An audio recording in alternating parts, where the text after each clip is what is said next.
Hello everyone, आप लोगों के टर्म के एग्जाम आ गए हैं और आप लोग अभी भी कंफ्यूजन में हो जो पेपर पैटर्न कैसा रहेगा। तो आज मैं आप लोगों के साथ यही डिस्कस करने वाली हूँ कि कैसे आपको पेपर पैटर्न दिया जाएगा स्कूल में और कैसा उसको सॉल्व करना है।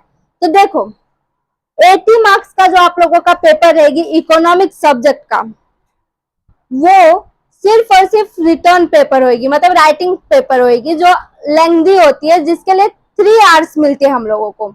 अभी आप लोग बोलेंगे 20 मार्क्स का कैसे? 20 मार्क्स जो रहती है वो आप लोगों का इंटरनल मार्क्स रहती है, जैसे कि उसके लिए आप लोगों का एबीटी एग्जामिनेशन लिया जाता है। एबीटी एग्जामिनेशन क्या होती है? एबीटी एग्जामिनेशन का मतलब होता है एप्लीकेशन बेस्ड टेस्ट, जिसे आप लोग एमसीक्यू पेपर भी कहते हो। एमसीक्यू पेपर जैसे कि आप लोगों ने 10th में एग्जाम दिया होगा, 11th में दिया होगा, उसमें भी हुआ होगा, जिसमें 4 ऑप्शंस रहती है, एक सिलेक्ट करना पड़ता है हमको। हाँ, बिल्कुल वैसे ही पेपर मिलेगी अभी भी 12th में भी आप लोगों को 20 मार्क्स का। ये 20 मार्क्स जो है ना, आप लोगों को अपने हाथों में रखना है। मतलब कैसे? इसको इतनी अच्छी तरह से प्रिपेयर करो जो आपको 20 में से 20 तो मिलना ही चाहिए। ऐसे ना 20 मार्क्स को पहले आप लोग अपने जेब में रख लो, फिर 80 में से स्कोर करने का सोचना।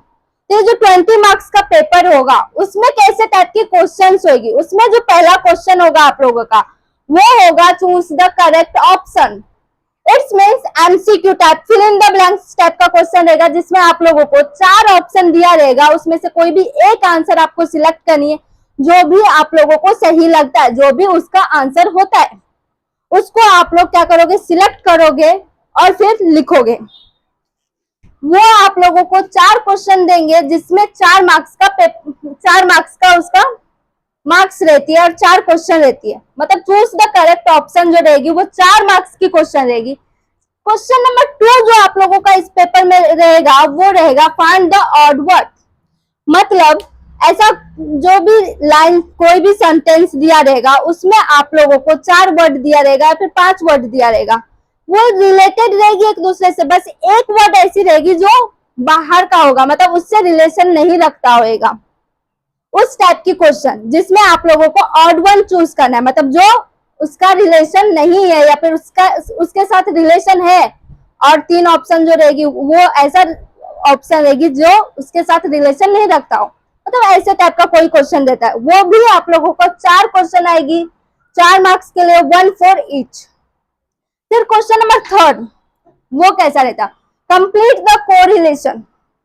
आप लोगों ने अपने बुक में देखा होगा, 11th में देखा होगा, 12th में देखा होगा, जो ऐसा कोई सेंटेंस रहती है जिसका एक दूसरे से रिलेशन रहता है और कंप्लीट करने के लिए बोलते हैं। मतलब एक ऐसा कोई सेंटेंस दिया रहेगा जो जिसका एक पूरा रिलेशन दिया रहेगा और दूसरे का आधा वर्ड दिया रहेगा, और आधा आप लोगों को 4 ऑप्शन में से एक ऑप्शन चूज करके लिखना रहेगा।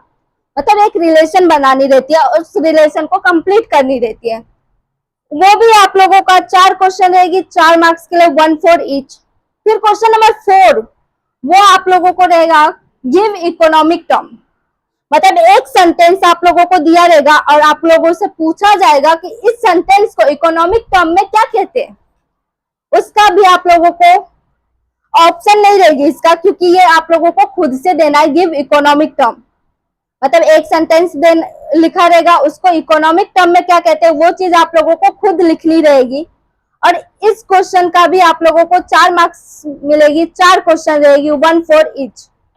फिर क्वेश्चन नंबर 5, ये क्वेश्चन जो है वो है study the following situation and express your opinion. ये इन short case study based question रहती है। मतलब एक सिचुएशन दिया रहेगा, उसमें से आपको उसी बेस पे क्वेश्चन पूछा जाएगा और उसका आपको आंसर देना है। उसमें आप लोगों को 2 सिचुएशन दिया रहेगा, दोनों ही सिचुएशन का मार्क्स जो रहेगी 2 रहेगी, मतलब 2 फॉर ईच रहेगी। 4 मार्क्स का क्वेश्चन रहेगा, ये भी question number 5, 2 for each. Total आप लोगों का 20 मार्क्स का क्वेश्चन रहेगी और इसको आप लोगों को सॉल्व करने के लिए सिर्फ और सिर्फ 1 आवर दिया रहेगा।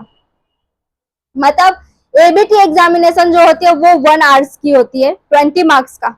तो सोचो यार कितना टाइम है अपने पास। तो आप अभी से इसको ना प्रैक्टिस करना स्टार्ट करो। हर एक चैप्टर जो है उसके पीछे में ऐसे टाइप के क्वेश्चन है, उसको सॉल्व करो। ऐसे एक्स्ट्रा क्वेश्चंस के लिए आप कोई भी डाइजेस्ट या फिर नवनीत की बुक्स जो रहती है 21 सेट्स रहते हैं, इन सबको फॉलो करो तो आपको प्रैक्टिस होती रहेगी। ये जो 20 मार्क्स है वो आपका आपके जेब में होना ही चाहिए कैसे भी।